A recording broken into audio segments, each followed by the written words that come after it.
The 1872 Cavite Mutiny was an important event that happened in the Philippine history.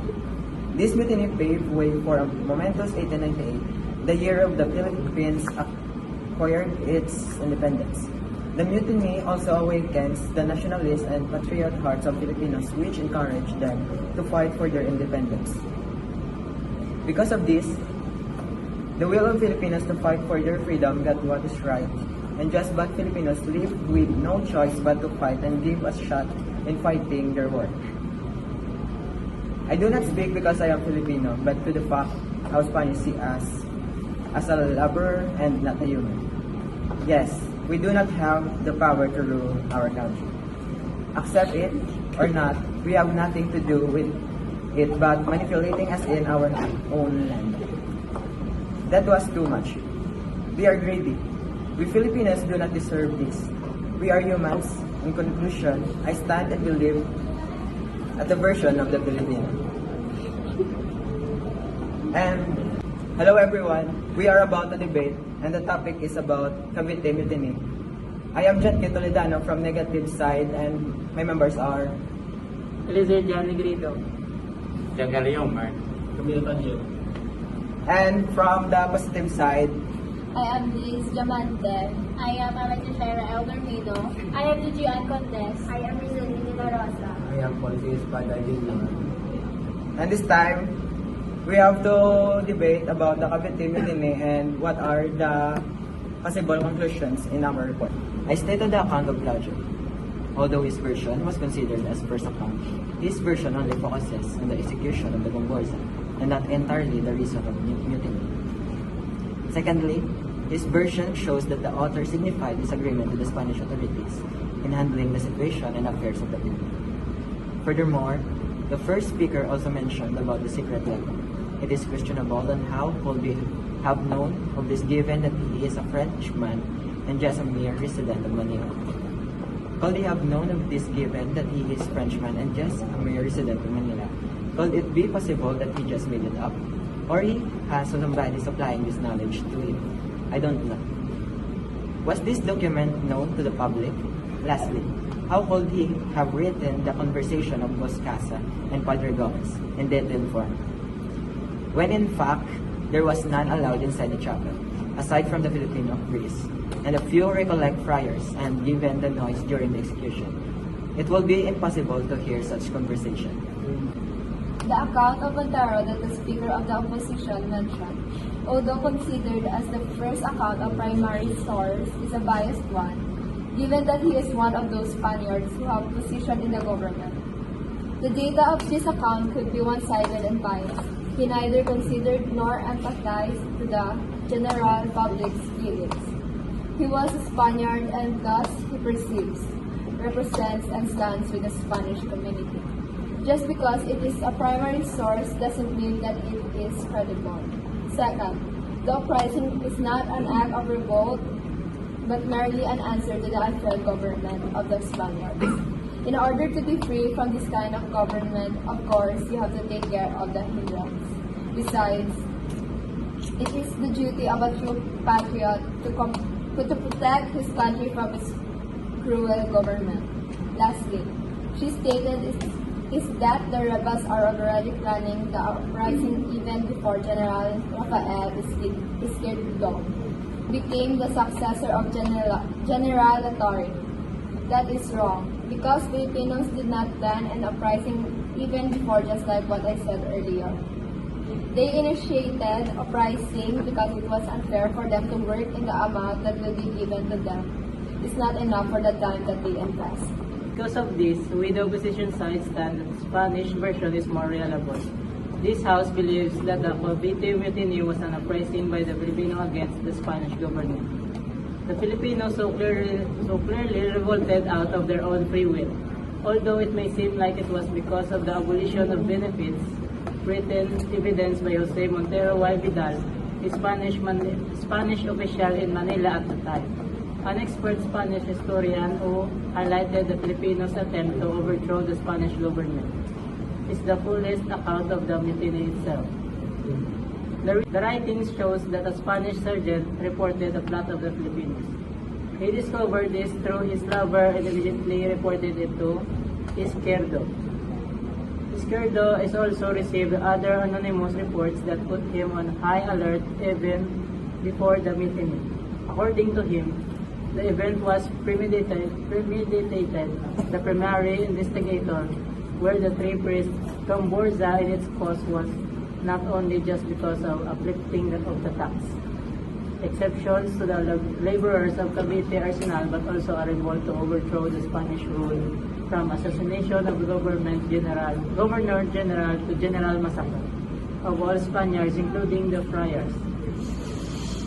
Additionally, from the records of the idea that arsenals and workers have initiated the uprising because of labor issues is not the true reason. In fact, the event was planned with the goal of pulling off power to Spanish officials and the secularization. It has been told the Filipino force has connived with the other troops in Manila for greater force. However, the expected additional force from Manila did not happen. All Spaniards were to be killed, including friars, except the woman. It is an act of revolution. Involving innocents in such mutiny is clearly a revolt to overthrow the Spanish regime. Meanwhile, the interesting part of this event is the troops involved in mutiny were not all Filipinos. In fact, Spaniards in the identity of Montesinos and Marquecho have participated in this activity.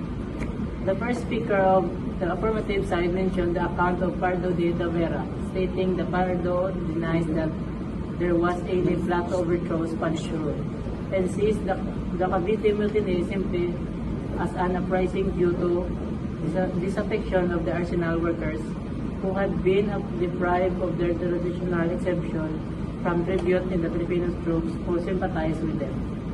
This is wrong because the conspiracy had been going with utmost secrecy since the days of Negrido, who served as Governor General of the Philippines from 1869 to 1871, and is considered to be the most beloved Spanish governors general ever assigned in the Philippines. Take also as proof that those who had expressed reformist or anti-friar sentiments under the governorship of Dela were plotting to overthrow Spanish sovereignty. Hence, they persuaded the government to inflict severe and exemplary punishments on all kinds of people without inquiring carefully into their guilt. We should not believe everything we read just because it was taken by our own race. In conclusion, as your first speaker of the opposition team believed that the side of Spanish is more reliable than what the Filipino version has been saying. In line with this, we stand that the Filipino version is more reliable because of the work of Antonio Regidor, which appeared in 1900 in the Madrid newspaper Filipinas Ante Europa. Obviously, an account from one of those most involved in the reformist movement prior to 1872 is of the greatest value from the point of view of the knowledge possessed by its author. He stated that the mutiny was the result of a plan originating from a meeting of leading friars of all the orders, at which it was decided to create such an occasion so as to bring about the elimination of the anti-friar reformists, particularly the leaders of the Filipino secular clergy. The plot is attributed by Regidor to Fathers Castro and Tresera of the Dominicians, Father Hertas of the Franciscans, Father Herrero of the Agustinians, and Father Cortero of the Recolletos. We stand the Filipino version of Cavite mutiny is more reliable, and it tells about all the facts and issues that happened in that era. It includes injustice act that happened when Spaniard killed more than 200 local soldiers, including civilians that is not part of the mutiny, just like Gagumburza. The Spaniards executed the soldiers that has a lower ranking local soldiers, which is Filipino soldiers, and the other soldiers that participated in the mutiny that have a high rank, which is the Spaniards, because only Spaniards are allowed to sit and to have a higher position in that time, and that is also one of the injustice. the Spaniards don't have a fair treatment of Filipinos, the higher-ranking Spaniards or officers are thrown away to different countries. Instead of executing them, they just thrown away in the different countries as a punishment. It shows her the unfair practices and injustice acts. Filipinos don't deserve to be treated as a slave. Filipinos are not a toys. If only the Spaniards gave all the right and needs of Filipinos, there would not be mutiny or revolution. If only the Spaniards treated Filipinos fairly and just.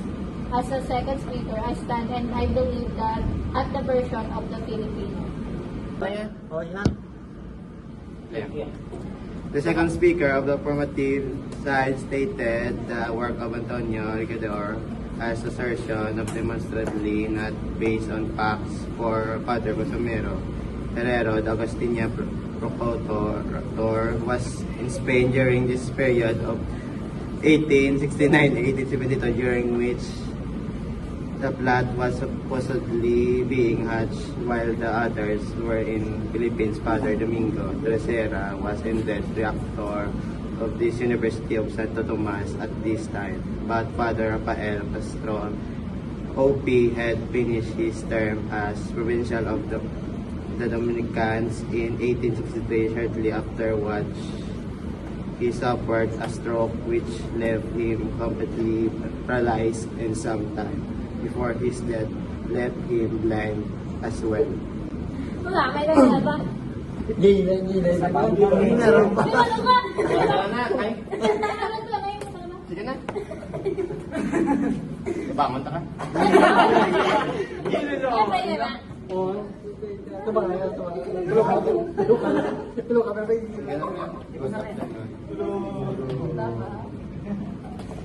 The written account that you mentioned from Esquerdo is none other than biased, one-sided version of the story, which of course they could easily consider as an official statement, given that the Spaniards are the ones who rule the government, while the Filipinos are being oppressed. Also, Esquerdo's report is unreliable, because there are errors on said document, just like how he addressed that the rebels barely reached 200 men. In his later account, nevertheless, he specified less 38 artillerymen and 54 marines. The version of the mutiny from Governor General Rafael Esquerdo himself makes the Spanish version more reliable. The two accounts complemented and corroborated with accounts of Montero. The military events of the mutiny, together with an account of the nature of plot behind it, and with his suspicions as to its indicators, are contained in a 60-page letter of Esquerdo to the overseas minister. Esquerdo's comprehensive account, accompanied by a report to him of the acting commander of the Navy, detailing its part, is of great importance inasmuch as it is a confidential letter to a superior and possesses great credibility for what in fact had happened, on which he was by this time well informed. We, the affirmative side, strongly stand the Filipino version is more reliable. Our last reason for this is the execution of Filipinos Gomborza. The Spaniard used this mutiny as a plot to execute those who are up for governmental reforms like secularization, in which was led by Padre Burgos. The three priests were innocent but were executed. We are already aware of what all Filipinos suffered under the hands of Spaniards' rulings, which Jose Rizal also provides an evidence about it, providing his books El Filibusterismo and Leomert. The Spanish government did not know and did not want to know anything about the friars in the Philippines. Anyone who acts with contradicting implication about Spain government, considered as personal enemies, as enemies of Spain, handing them over to the constabulary to be tortured. The friars wanted to make an example of Burgos and his companions so that the Filipinos should be afraid to go against them from then on. But that patent injustice, that official crime, arose not fear but hatred of the friars and of the regime, that supported them and the profound sympathy and sorrow for the victims.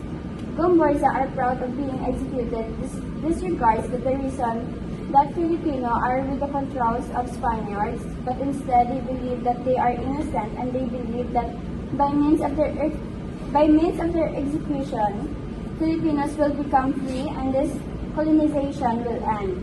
They accept the death as sentence with them with their fate. Statement of Octavo is from the report of General Esquerdo, which again cannot be said as reliable because it could be manipulated and one-sided. Therefore, we conclude that Cavite immunity happened because of the unfair labor practices that the Governor General implemented, which then resulted to the uprising of us Filipino to fight for our rights and to get our independence. Thus, we would like to end our stand with a quote from Martin Luther King sayings that oppressed people cannot be remain oppressed forever. The yearning for freedom eventually manifests itself. And to end this debate, I would like to thank my groupmates to deliver this topic of mutiny. And thank you everyone, and that's all for this debate.